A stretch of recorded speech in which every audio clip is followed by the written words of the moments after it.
Welcome to Meeple Mentor. I'm Jared, and we're about to play Tidal Blade's Heroes of the Reef. Let's take a look. I'll show you how. Feel free to pause the video as needed to follow along with your copy of the game.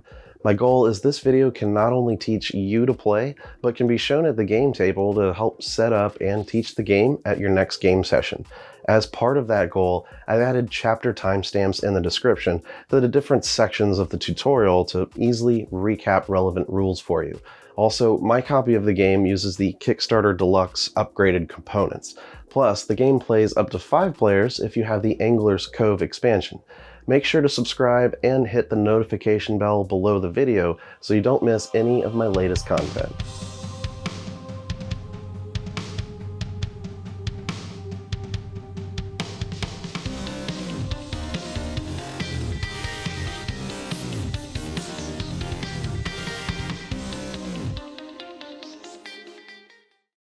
In the world of Tidal Blades, it's been 15 years since the Great Battle, since the Arcanist from the Citadel of Time created the Fold, and 15 years since the last assembly of the Tidal Blades. The Tidal Blades were the small elite group of heroes tasked with defending the islands, but were trapped in the Fold. The time and space ethereal barrier of the Fold stopped the onslaught of monsters for 15 years. Each year, a huge tournament is held in remembrance of the Tidal Blades, attracting tourists and drifters from all over. But this time, strange rifts have begun to open in the Fold, letting monsters pass through and attack the citizens again. Players will be now aspiring Tidal Blades in competition to complete challenges among the 3 arenas under close watch of the judges. With 4 days of the tournament, complete challenges and fight off the incoming monsters together to earn the esteemed title of a Tidal Blade, Hero of the Reef. There's so much more lore to the game's story, but let's stop there and look at how to set up the game. While setting up, you're going to need a lot of space in the center of your table to align all the different boards that make up the city of Naviri. Also, I'm showing the 3 or 4 player setup. I'll cover solo and 2-player setup at the end of the video. The champion board comes in 3 parts, but just connect them together and lay it straight across the top of the play area. Below that to the left, lay out the fold board. Place the light blue monster invasion die on the fold. To the right, place the Citadel of Time, leaving space for cards above it. Go ahead and collect the 3 danger dice. Place them on their marked positions by the round tracker. Place the current round marker on the track's first space. Right of that, place the Chronoseum board. Take the stunt cards and shuffle them together. Place the deck face down here on the Chronoseum board. Below the Chronoseum, lay out the Lamara Stadium board. You can go ahead and place the boat on this space of the board, found on the left. Beside the Lamara Stadium, place the Droska Ring board out. Grab the small market cards and remove the advanced ones for your first game. Those are shown with this flame icon and can return to the game box. Now shuffle the deck of market cards and place it face down beside the top left corner of the Droska Ring board. Reveal the top 3 cards and place them face up below the deck to form the market pool. You'll need to choose a board at random for the starting space of the judge. It will be either the Chronoseum, Lamara Stadium, or Droska Ring. There's a designated space for him to stand on each of these boards. Collect all the challenge cards and separate them by different types as labeled on their backs. Each character will have their own 3 starting cards. Put those aside to go with their characters.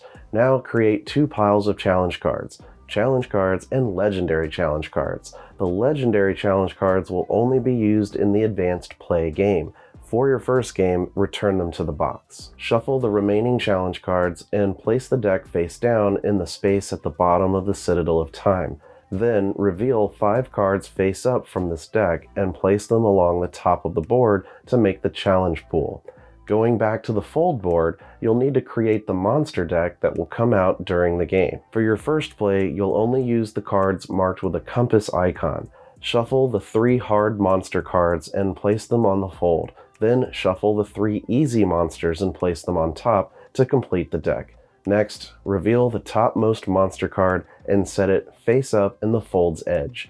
Once you've played, the other monster cards will be included as possible random monsters to encounter. How that is done is described on page 5 of the rulebook. Create supply piles on the table of the fruit and shell resources. All the various dice should be set out as well, which I like to just keep in the storage tray since they're already organized. Now let's look at what each player needs to do to set up. First, give each player a reference card. Let each player choose a character to be from those available. Take the character board and miniature for it, as well as the 4 matching colored action discs. Take the character's story card that gives you their backstory and some initial strategy tips for traits to pursue. Also grab their starting 3 challenge cards. Gather your 13 character cards and pull out the basic shell shield. Leave it next to you face up.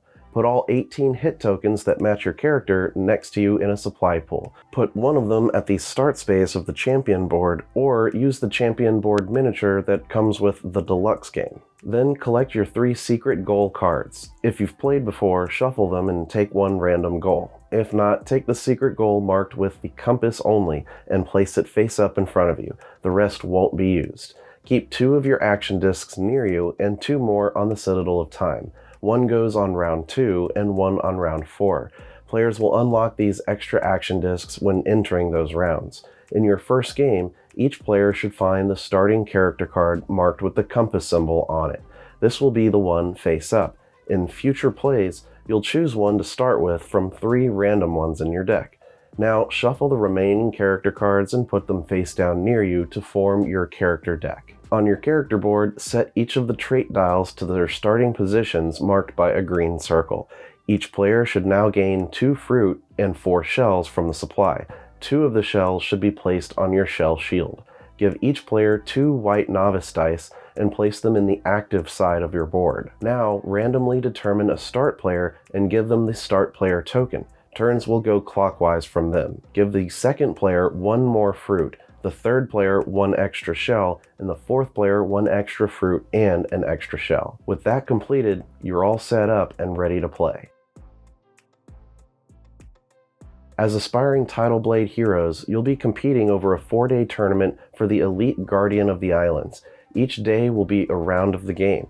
During each day, players will place action discs and their character mini to various action spaces across the different islands. The action spaces give you the shown benefit on the space. Additionally, you'll get to take that island's special bonus effect. Some of the islands have arenas to attempt challenge cards, with the judge possibly overseeing you for an extra benefit. Or you may go to the fold to fight a monster attacking Naviri. Through completing challenges and fighting monsters, you'll get to advance your character's traits. There's spirit, focus, resilience, and synergy. At the end of 4 days of gameplay, players' characters are judged based on their completed challenges, the level of each of their traits, their standing on the champion board, their secret goal, and monsters they fought. All of these earn points, which will determine the winner, and who becomes the leader of the new group of Tidal Blades. Each round in clockwise order, starting with the first player, everyone sends their character to an action one at a time using action discs. Once all players have taken enough turns so they've used all their action discs, the day is over. Then there are some end-of-round steps to take as part of night before moving on to the next round. When placing one of your available action discs on the action space, also move your character on top of it. The action discs stay until the end of the round, preventing anyone else from taking that action again that day. After moving your character and an action disc to an action space, take the reward shown on it. Then take the island's bonus effect as written on it. Next, if you have taken an action on one of the 3 arena islands, you may attempt to complete a challenge card from your hand. The color and icons on the card will match what's shown on the island boards. You may only attempt a challenge card that corresponds to the island your character is on. By going to the fold, you'll instead get to fight a monster. Lastly, on your turn, you are allowed to play 1 stunt card from your hand. It can be played at any time during your turn. Once played, the card is resolved, then discarded to a discard pile next to its deck. At the end of each round, there are some final steps to take as part of the night phase. The monsters invade, players refresh and upgrade dice and prepare for the next day of the tournament. Anywhere you see the moon and star symbol will be a reminder to resolve it at the round's end. First, roll the monster invasion die. If you roll a 6, 7, or 8, the monster located in the fold's edge will invade. If rolling a 1 to 5, the monster at the inner reef invades. It's possible none invade if the spot is empty. The monster who invades, if any, will inflict his invasion penalty on any player who does not have a hit token on him. Resolve the penalty in turn order. Then advance all monsters one space downward and reveal a new monster off the top of the deck. If a monster moved off the inner reef space, it flees. Each player who doesn't have a hit token on it must move back one space on the champion board. Next, everyone can refresh and upgrade dice. Check your resilience trait level. That number is how many dice you may refresh and upgrade. By refreshing dice from the spent pool, they move back to the active dice area. Either way, whichever dice you've chosen, you may upgrade it one level up. If you choose to upgrade an active die with your resilience, you may not also refresh a die with it. Then collect all your placed action discs and character mini. Move the Judge mini to the next arena island clockwise from his current position. He rotates between Lamara Stadium, Droska Ring, and Chronoseum. Then, the judge awards a 1-point bonus to the character in the lead on the champion board. To mark this, they'll place one of their hit tokens on the board covering the 1-point space. If there's a tie, no one places a hit token. Lastly, advance the current round marker to the next round. When moving to the second or fourth round, everyone gains one more of their action discs to use for the rest of the game. Additionally, in these rounds, replace the current danger die with the next difficulty level 1. Much of the game involves collecting, upgrading, and using dice to complete challenges and fight monsters. Everyone starts with 2 of the white novice dice, which are the most basic. While you can gain new dice during your turn with a few actions, you must discard down to 6 at the end of your turn. The various dice are color-coded, but also have special sides with increasing chances of rolling certain trait icons. Normally, you'll be upgrading dice during the refresh phase at the end of the rounds, but you can also gain new dice from action spaces in the Chronoseum, from some market cards at the Droska Ring, or from some stunt cards. There's a reference card that shows the upgrade paths possible. When upgrading a die, you exchange it for a new die that's one level better. The dice are divided into 4 levels in 2 directions, starting with the novice dice at level 1. Upgrading to the left pursues the orange-red traits, while upgrading to the right pursues blue-green traits. The second level of dice is known as initiate dice. These dice remove either the blue-green or orange-red traits to start specializing. The third level of dice are known as elite dice and have a black border on them. These are much stronger versions of the initiate level and removes the blank side. 2 sides now have both traits shown, which you should choose one when rolled. The 4th dice level is called guild dice. These have a fully black background and have only one trait type, being specialized fully in a single trait. So, from an elite die, you must choose one of the 2 traits on its path to upgrade to. 3 sides of these dice have a double trait result. If there are no more dice of the dice level you should exchange it for, you are allowed to take a die from the opposite path of the same level. In the rare occasion there are no dice of either color left at the required level, you should gain any one die of your choice from any lower level. Each character has a character board that tracks their traits, their spirit, focus, resilience, and synergy. These start at the bottom and improve 1 notch for every matching trait symbol you complete on challenge cards or monsters. Moving the dial 1 notch does not always increase your level in that trait. The numbers shown at the outside of the ring are the notches that level you up. Inside the notch of the dial is shown your current level. The numbers in the blue hexagon are victory points earned at the end of the game for reaching it. They are not cumulative, just score the highest one you've reached. The spirit trait gives you stunt power, which improves the effects of stunt cards played during the game. Your current level here will often be multiplied by an effect on a stunt card, will equal how many benefits are earned, or will determine the highest benefit gained from a card. The focus trait determines your maximum roll. The level shown is how many dice you're allowed to use from your pool in a challenge or monster battle. This definitely limits your effectiveness and may prevent you from even being able to accomplish more difficult challenges. To help compensate for having a low focus trait, you're allowed to spend fruit to roll extra dice.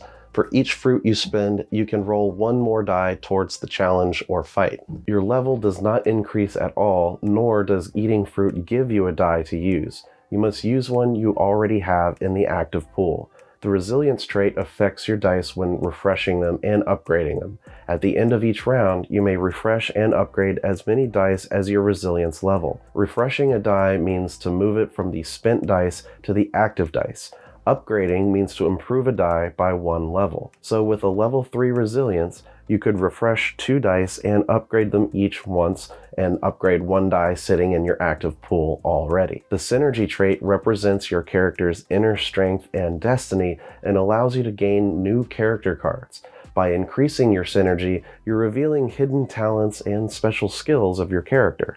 When gaining a new level, draw 2 character cards from your deck and choose one to keep in play and put the other on the bottom of your deck. Once in play, each character card is available to use on your turn. These character cards always stay active for the remainder of the game. They are permanent abilities and effects. Some apply when taking specific actions or attempting challenges. Others may require you to spend a resource to activate them. You may use any number of them on your turn any number of times as is applicable. Typically, the best way to increase your traits is by completing challenge cards from your hand. Each player starts the game with 3, but you'll be able to gain more. There's not a hand limit. A challenge card will show which arena the challenge is held. The colored icon will be shown at the bottom of the card and at the top left. The name of the challenge is next to it at the top. In the center of the card, you'll see a number of trait icons required to complete the challenge. Only the solid line and circled traits are required in order to gain the card. The dotted line traits are the push-it traits that are not required, but if completed, give you an extra trait advancement.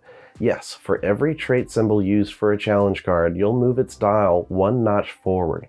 The bottom right area of the card shows how many victory points are earned at the end of the game for having completed it. Once per turn, you may attempt a challenge from your hand after resolving your chosen action space and the island's bonus effect. There are only 3 islands that you may complete challenges at. You may only attempt a challenge card if your character is standing on the island location matching the symbol shown on the card. First, choose the dice from your active dice area to use to complete the challenge. You can use up to your maximum focus level, +1 for each fruit you eat. Take the current danger die with your dice and roll them all. If you rolled any X symbols, you must immediately lose one of the dice used in the challenge by returning it to the general supply. However, you may also use your shell shield to block 1 or more X's rolled. No matter how many X's rolled, you still only lose 1 die. But you'll have to spend enough shells to block all the damage, or you'll still lose a die. In rounds 2 and 3, you'll roll the yellow level 2 danger die that has more X symbols and one side with 2 X's. In round 4, you'll instead use the worst danger die, having 3 phases with 2 X's and only 1 blank. At this point, if your dice shows the symbols needed to complete the challenge, you win it. If your dice don't yet match the requirements, or you want to push for the extra trait or traits shown, you may re-roll whichever dice you want. Set aside any dice rolled with results you want to keep, and choose which ones to re-roll. You may re-roll any dice you wish as much as you want, but each time you do a re-roll, you must also roll the danger die with it. Once you decide to stop rolling, you may withdraw from the challenge and stop endangering losing your dice. If you roll the question mark, it can be used as any trait, even ones not found on its own die. Should you not meet the basic trait requirement for the challenge, you withdraw and gain trait advancements for only the required traits you met. You will not earn the push-it trait advancements when withdrawing. Any dice lost during the challenge stay lost. Discard the unsuccessful challenge card and draw a new one from the top of the deck to replace it. When winning the challenge, advance for all the traits matched, including the push-it traits. Whether you succeeded or failed the challenge, place your rolled dice in your spent dice pool of your board. These may not be used while they sit here. Tuck completed challenge cards below your character board under the matching symbol, leaving the bottom of the card showing. Having completed challenge cards here helps you when you're fighting monsters. If the judge was standing on the island when you completed a challenge, move 1 on the champion board. You've impressed him. Additionally, if you earn a set of 3 different challenges, 1 from each icon, you immediately go up 2 times on the champion board. Using your shell shield effectively will make completing challenges much easier. Everyone starts the game with the basic shield, but via new character cards could gain an advanced one later that replaces it. The shield is a protective device powered by shells that allow you to avoid danger during challenges and monster battles. It also gives extra abilities. The shell shield can hold any number of shells during your turn, but at the end of your turn you must discard down to 6. From your collected shells, you can move 1 to the shield to block 1x rolled on a danger die. Of course, that prevents losing a die. You can move as many shells as you have that are needed to block incoming damage. Once shells are on the card, you may spin them for the other abilities. You may spend 4 shells to set 1 rolled die to any face you want, or you could spend all 6 shells from the card to refresh 2 dice. You move 2 spent dice to active dice. This does not also let you upgrade them. Spent shells for these 2 abilities are lost and returned to the general supply. Looking at the various islands and actions possible, you'll see each island has its own bonus effect printed, as well as varying action spaces available. Many action spaces are single-use, shown by a solid white background. If any character or action disc is there, it may not be used again this round. The open action spaces with a large dotted outline are multiple use. There's no limit to how many characters or action discs can go there to take the action. Additionally, a single player character could do that same action over and over without limit. Note that if you want to go to an island full of single-use action spaces, but they've all been taken, you can still go to the island and gain the bonus effect. You would simply miss out on taking one of the action spaces. You may still attempt a challenge at the island as well. The Citadel of Time is the center board and the tournament headquarters where contestants may sign up to compete in challenges at other islands. No challenges take place here though. The bonus effect of this island is to choose and take 2 challenge cards from the pool of cards or from the top of the deck. Any card taken from the pool should be refilled immediately, allowing you to choose the new one as well as their second pick. The Temple of the Breaking Wave is an action space with 3 single-use spots, each offering its own rewards. On the first action space, gain 3 shells from the supply. On the second one, gain 3 fruit from the supply. Then you may choose and discard 2 challenge cards from the pool and refill it. The last action space here lets you draw a challenge card to your hand. This will be in addition to the island's bonus. The Meditation Spring is an open action space, so any number of characters and discs can be placed here. The action's effect lets you refresh all of your spent dice. Ignore your resilience level and just move them all. The Chronoseum is the main training ground for aspiring Tidal blades. The bonus effect of going to this island is to draw a stunt card off the top of the deck. There's no limit to the number of stunt cards you can hold. However, only 1 stunt card can be played per turn. There are 4 single-use action spaces on the island, plus you may attempt a challenge card matching the Chronoseum symbol here. The guard tower is built on the huge cliff standing high above sea level. The action space gives you 1 blue initiate die. When gaining a new die like this, place it directly in the active dice pool of your character board. The Blade Advisor space is where Coral Guard military veterans run small training rings to share their tricks and knowledge with contestants. The action space gives you 1 red initiate die from the supply. The Floating Gardens are where novice guards volunteer to test their reflexes and patience by harvesting the ripe gob fruit. The action space gives you 1 novice die and a fruit resource. Atoll of the Crab Mystics is home to the most sought-after delicacy on Naviri, the pink jellyfish. The small tribal Golfin sect controls it and speaks in riddles and of water spirits of old. The action space lets you draw a stunt card. This is, of course, in addition to the stunt card given you via the island's bonus effect. At the Lamara Stadium, you'll find mostly water challenges, putting contestants' watercraft skills to the test. The bonus effect of the island is to move the boat token 1 space forward and gain the reward it lands in. The boat must always move in a clockwise direction. Should you get to move the boat multiple times in a turn, you'll get to gain all the rewards it passes over and lands on. Plus, you'll be allowed to attempt a challenge card here that matches the Lamara Stadium icon. The Palm Plaza is a short trip from the racetracks and is full of music, nightlife, and fine restaurants. When a character goes to this action space, they gain 2 fruit and take the first player token. When the next round starts, they'll be the first to act. It won't change the order of the current round. The repair shop is where contestants take their watercrafts for repairs. By pushing the engine to its limit, the shell energy is drained and needs replacement. The action space will give you 2 shells for going here. Over at the Racers Bay, aspiring racers hope to attract sponsors in the stadium's shallow water lanes. The action space lets you move the boat 1 space forward and gain the reward it lands on. This would be in addition to the island's bonus, letting you do the same thing again. The Droska Ring Island is the desert arena of Naviri, home to traveling caravans where you can trade fruit for various goods. The bonus effect of the island is to buy a market card or gain 1 fruit. Only market cards in the pool can be purchased for the fruit cost shown on the left. When purchasing a market card, immediately take the shown rewards, discard the card, and refill the pool with a new card. Additionally, at Droska Ring, you'll be able to attempt challenge cards that match its icon. The Drifter's Dock is a safe space to stop on your way to the market to gossip about new wares and earn fruit to spend. The action space gives you 1 fruit and lets you discard 2 market cards from the pool. Immediately refresh them afterwards. The Glass Forgers Guild is one of Naviri's most ancient and prestigious institutions and is where glass weapons are forged. The guild forges casings and pieces needed for all the shell devices produced. The action space gives you 2 shells from the supply. The Desert Caravan is where you'll go to sit with the Stonian traders and hear of their compelling stories. Come here to sit with a cold drink and hear tales of hardship and adventure. The action space will allow you to refresh spent dice equal to your resilience trait level. No upgrading happens here. The final island board is known as the Fold. That is the hyperdimensional barrier opening that has allowed monsters to threaten the islands.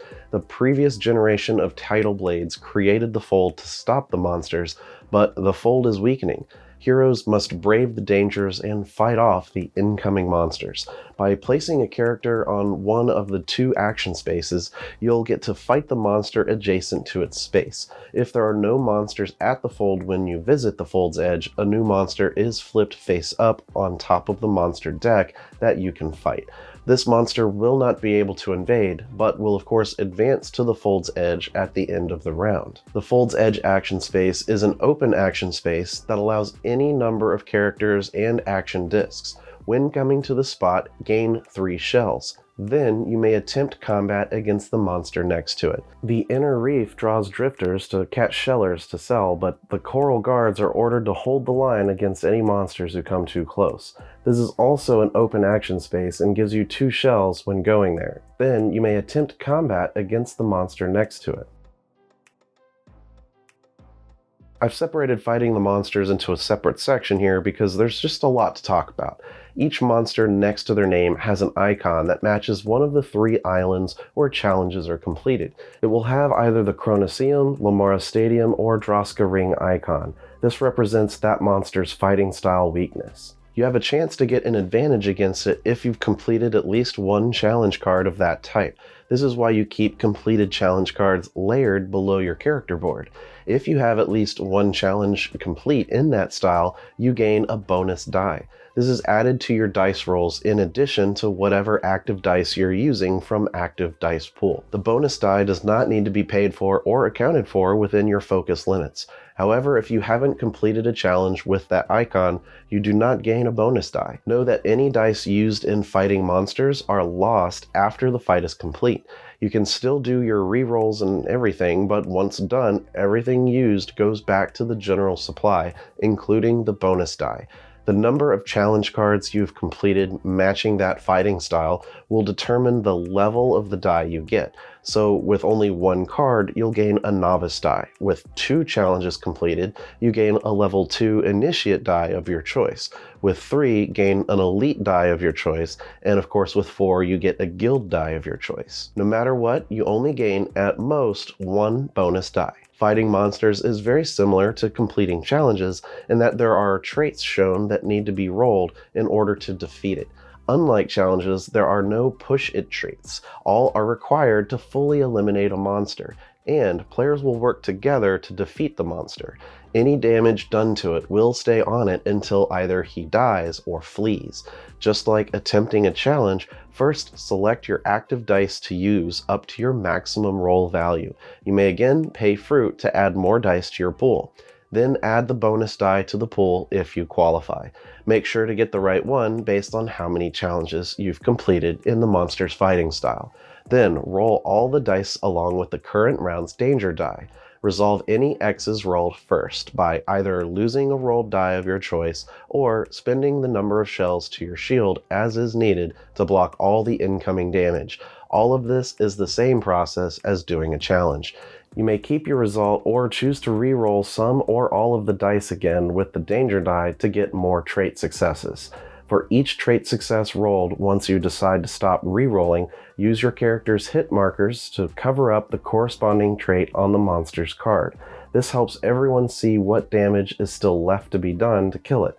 The hit tokens are not meant to be limited, so you can use a substitute if you run out. After adding all the hit markers to the monster, return all the rolled dice to the general supply except the danger die.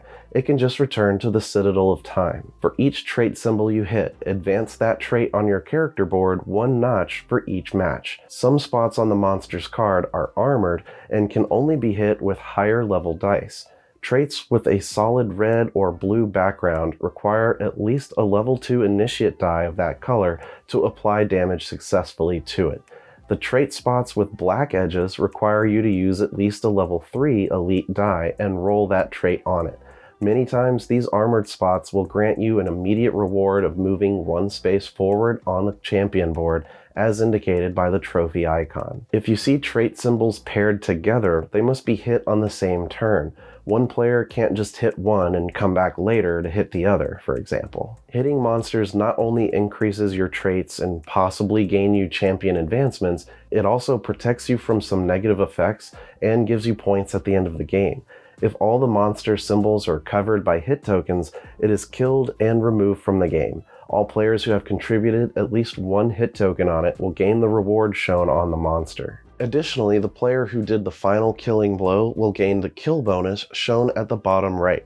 Move all the hit tokens from the monster next to the fold in a pile or a stack. These remain there until the end of the game and award players 1 point per hit token.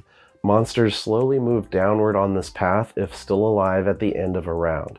During the night phase, the first player rolls the invasion die to see which monster invades Naviri.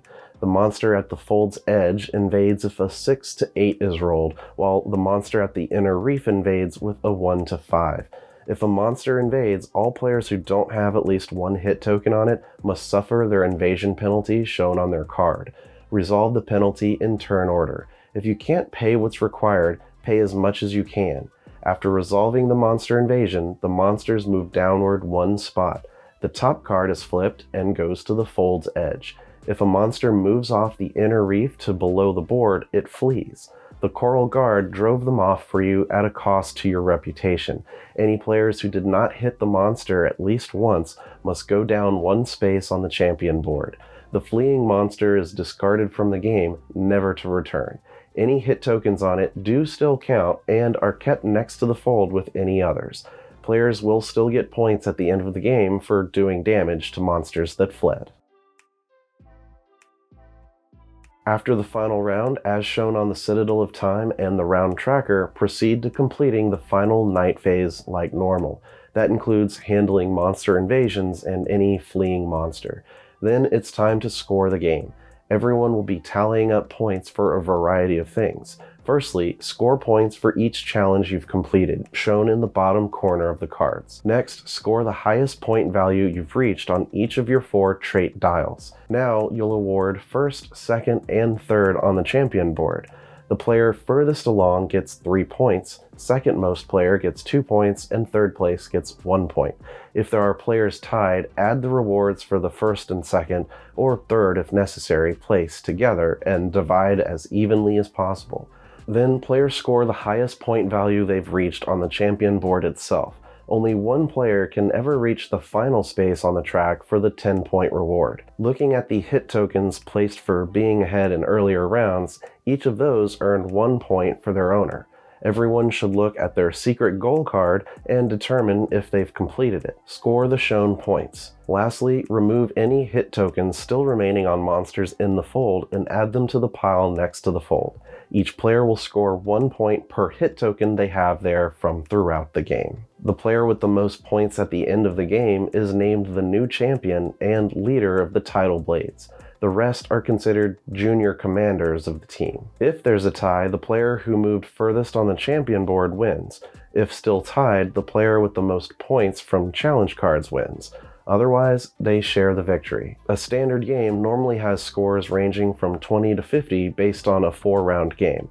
In advanced play, there's a 5th tryout round, which can increase that score. When playing the game, if you have questions about certain iconography, challenge cards, stunt cards, or market cards, refer to the game's almanac, also included in the box. I'll cover next the changes to a 2-player game, how to play a solo game, the advanced play rules, and lastly, the Angler's Cove expansion. In a 2-player game, use the side of Citadel of Time marked with a compass symbol for playing 4 rounds. You'll be setting up a 3rd competitor, an AI known as the Rival. Take the Rival board and set it out showing the 2-player mode side. Give it an unused character to be with the miniature, action discs, and hit tokens. Place one of his hit tokens on the champion board to track his progress there. Add 2 of their action discs to the round tracker like a normal character would. Other than the special rival rules explained here and the overview shown on his board, the game plays like usual. The rival takes a turn before the first player every time, so you can always consider it the new first player going before the actual person with the first player token. The first thing to do is reveal the top card of the challenge deck. The location that corresponds to it is where he'll place an action disc, so he'll go to either Drosker Ring, Lamara Stadium, or the Chronoseum. Next, check the point value of the drawn challenge card. Count down that many action spaces from the top of that island board to determine which action space he takes. Place his disc there. He does not collect any rewards. If at Lamara Stadium or the Drosker Ring, he gets the special island bonus as described on his rival board. At Lamara Stadium, move the boat forward 1 space. At Drosker Ring, they discard the market card in the pool on the same level as where his action disc was placed at. So if at the Desert Caravan, discard the bottom market card. Additionally, whenever he places an action disc on an island where the judge is standing, advance him 2 spaces on the champion board. Finally, discard the challenge card. If the action disc would be placed where a disc already is, or if the point value would put him past the last action space on the board, he'll instead go to the fold to fight a monster instead. At the fold, place a standee and action disc at the lowest space occupied by a monster, furthest from the monster deck. The rival will always deal damage to the monster equal to the round number, ignoring the trait restrictions. Then he moves 1 space forward on the champion board. Should there be no monsters at the fold, he will still advance 1 on the champion board. His hit tokens cover empty trait spaces in the rightmost column from top to bottom. When that column is full, put his tokens on the next rightmost column. Should the rival deal the last damage to the monster and kill it, remove the monster as normal and advance the rival 1 space on the champion board. When the monster is killed, if either human player has fewer hit tokens than the rival does, they must move backwards on the champion board 1 space. The rival never gains any rewards, including from monsters. If a monster invades or flees, the human players suffer the consequences if they have less hit tokens than the rival.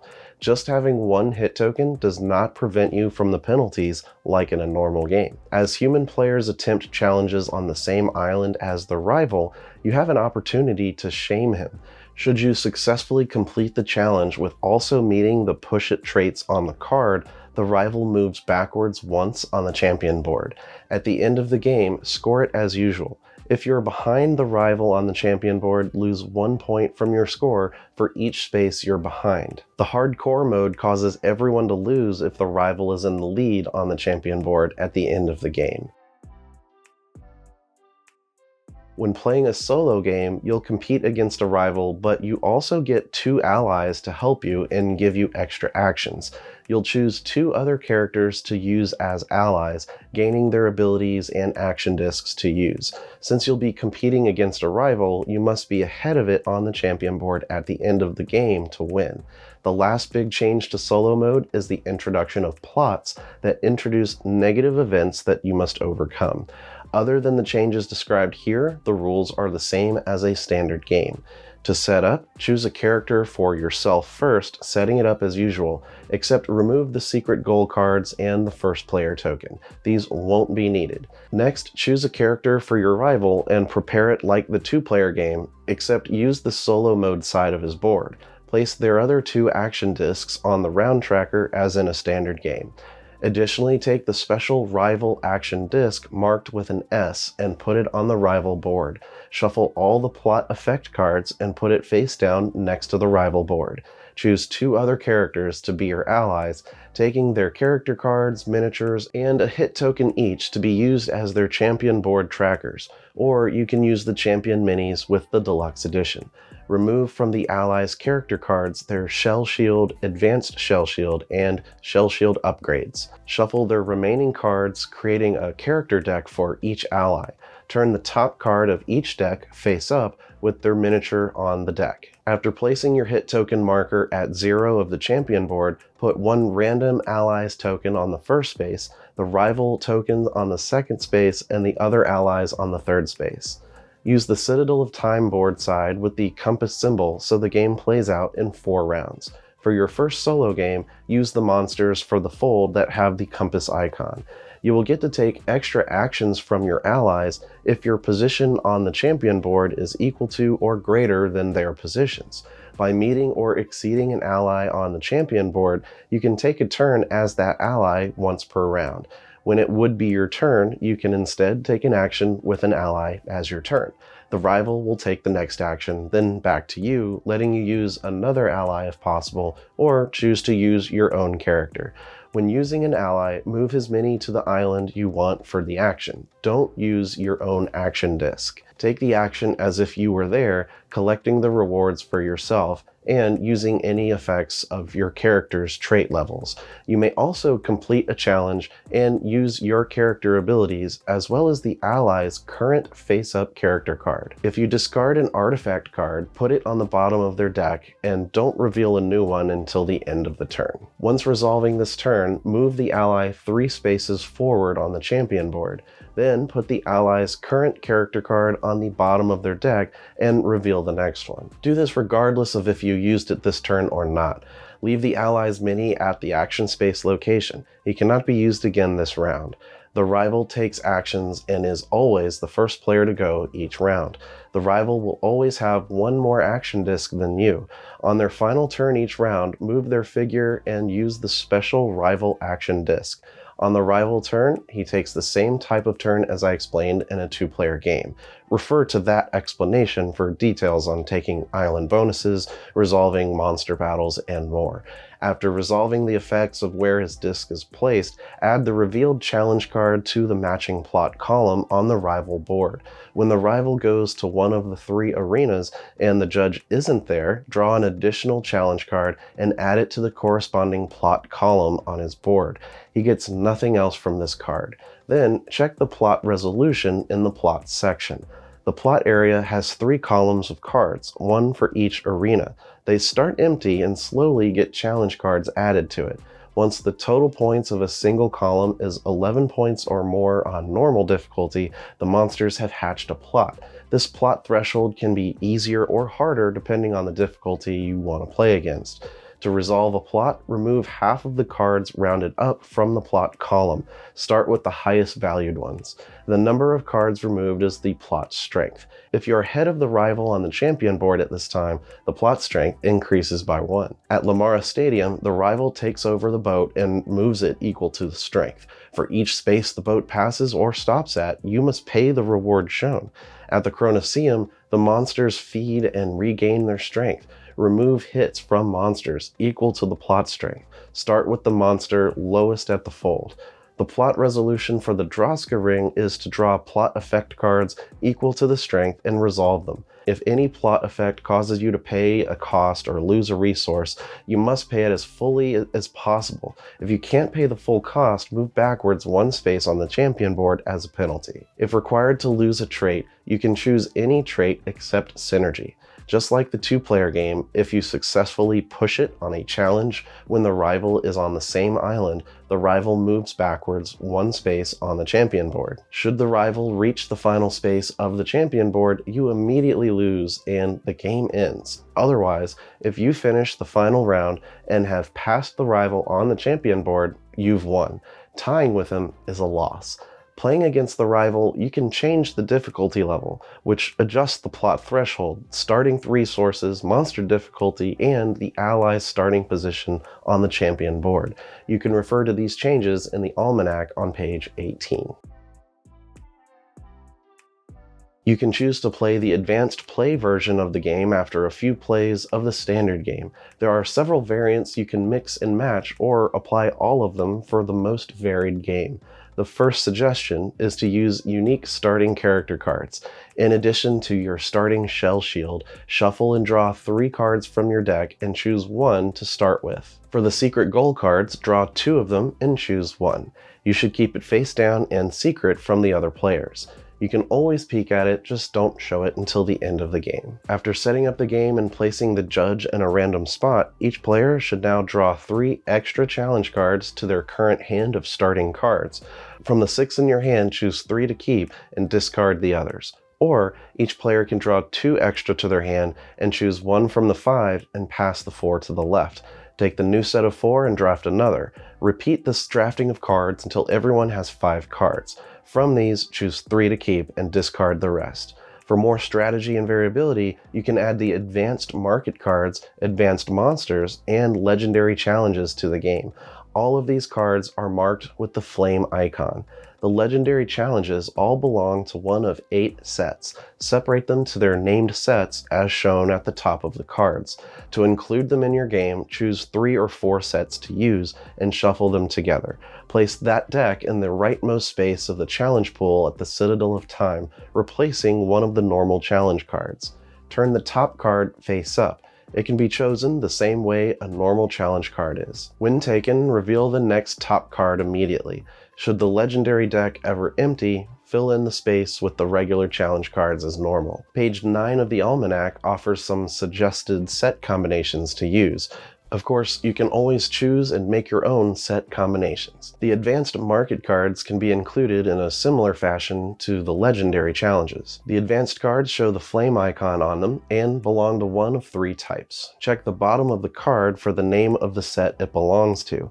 You should choose 1 to 2 sets and shuffle them into the market deck. Some of the new market cards have other costs shown to the left instead of fruit.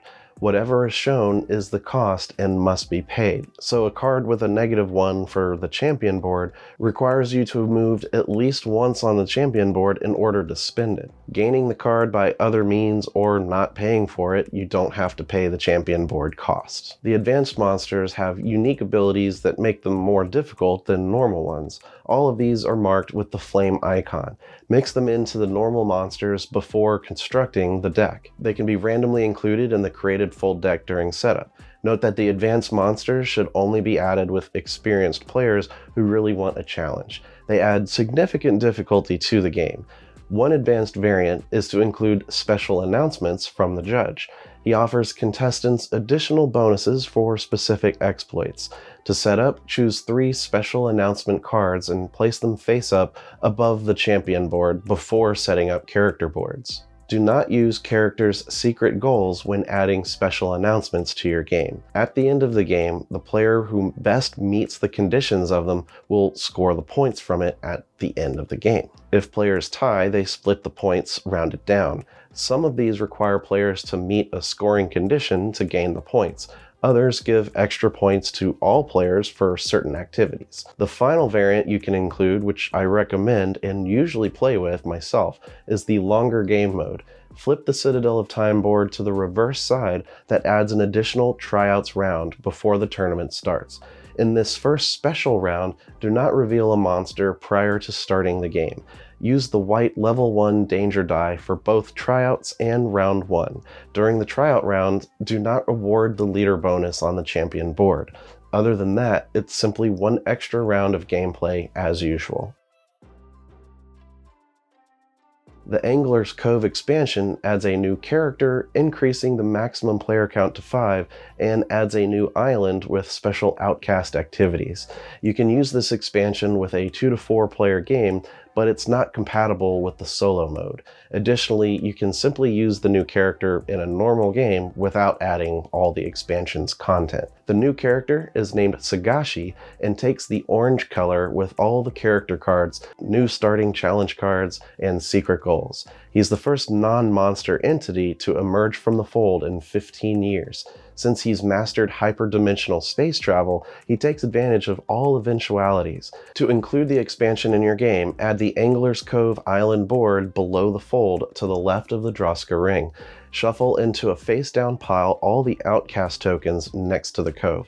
You could also stack them if you want. Shuffle the new market cards from the expansion to the market cards deck. Shuffle the new Angler's Cove challenge cards and Legendary Challenge Judge set together and place them in the rightmost space of the Citadel of Time. Shuffle in the Angler's Cove stunt cards into the stunt deck. Take the new monsters and shuffle in an easy monster with the Chronoceum fighting style. Then place a random hard monster under these.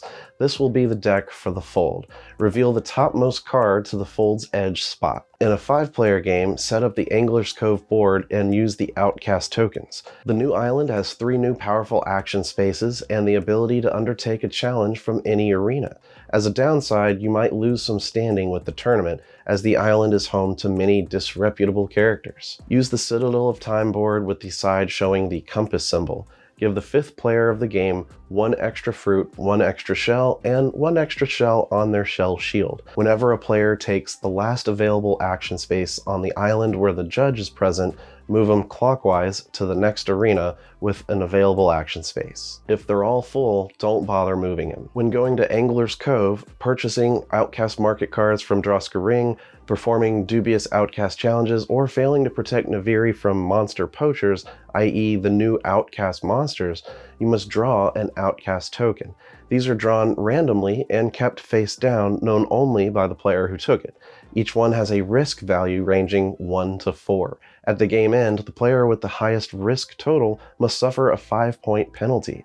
Additionally, 2 of the Outcast tokens are penalties that increase the 5-point penalty at the game end for all players with any Outcast tokens. If one is revealed at the end of the game, each normal Outcast token scores a penalty of -1 point. Likewise, if 2 are revealed, each normal Outcast token scores -2 points. This applies to all players. Taking these tokens represents the judge finding out about your bad behavior. Tournament contestants shouldn't engage in illicit activities. Some challenges and market cards can let you discard Outcast tokens. Choose any one you want and return it face down to the game box. If you should draw an Outcast token but there are none left, you should instead move back 1 space on the champion board, if possible. Full descriptions of all the new cards and monsters are detailed in the expansion's rulebook should you have any questions. The Coral Mine is where outlaws go to harvest from the abundant resources of the coral reef. It's an important food source to many local fish, and harvesting is illegal. The action space lets you gain 1 novice die, 2 fruit, and 2 shells, plus draw an Outcast token. The Entangler's Hideout is where you can buy black market goods. The action space lets you take any face-up market card from the pool at Droska Ring. You take it at no cost, then you can refresh your spent dice equal to your resilience trait level. The Battle Pit is where illegal competitions take place, mocking the legitimacy of the Tournament of Heroes. The action space lets you choose and gain a challenge card from the Citadel of Time, and draw a stunt card off the stunt deck. Remember that after taking any actions on this island, you must also draw an Outcast token. Keep the rulebook handy and check BoardGameGeek.com for FAQs and extra content. Check the video description for links to Top Shelf Gamer for token upgrades, Cloud Puncher Games for board game shelving, and Mr. Meeple t-shirts for cool board gaming shirts. The Meeple Mentor channel is now part of the board game community, the Gateway Network, made up of great upcoming board game content creators. The network includes Instagrammers, podcasters, YouTubers, artists, and more. Click the link in the video's description or head over to the Gateway Network's Instagram to find great new content. Thank you for watching this tutorial. Like and subscribe if you found this teaching helpful. Stick around to watch another Learn to Play video. And remember, teach when you can, but always be learning. See you next time.